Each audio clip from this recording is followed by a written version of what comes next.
जैसी सास वैसी बहू। रेनू एक बहुत ही चंट और हर काम में टांग अड़ाने वाली औरत है। उसका एक बेटा है जिसका नाम राहुल है।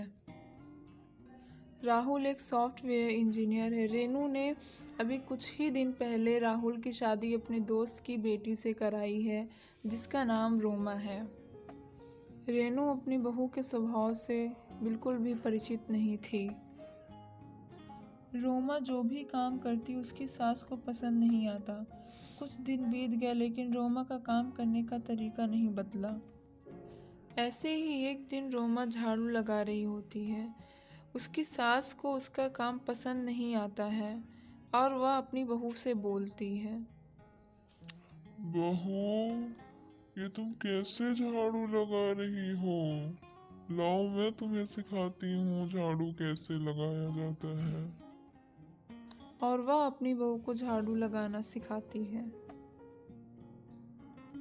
ऐसे ही रोमा जब भी कोई काम करती तो रेनू उसे आकर अपने तरीके से काम करना सिखाने लगती है, जिसके कारण रोमा बहुत परेशान हो जाती है उसके इस तरीके से।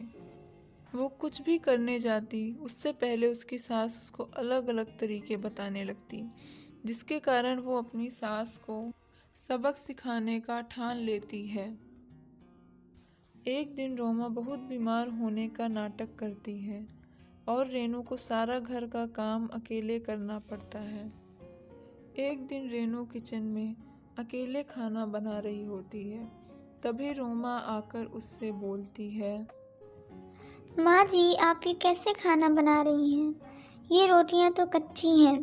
मैं बीमार हूँ, अगर ऐसी कच्ची रोटियां खाऊंगी तो मेरी तबीयत और ख़राब हो जाएगी। अब रेनू को धीरे धीरे समझ आता है कि उसका हर बात पे ऐसे रोकने टोकने का तरीका सही नहीं है।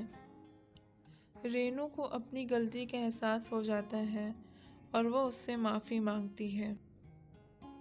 बहू, मुझे माफ कर दो। मुझे अपनी गलती का एहसास हो गया है। हर इंसान का अपना काम करने का तरीका होता है। मुझे ऐसे तुम्हारे काम में दखल अंदाजी नहीं करनी चाहिए थी।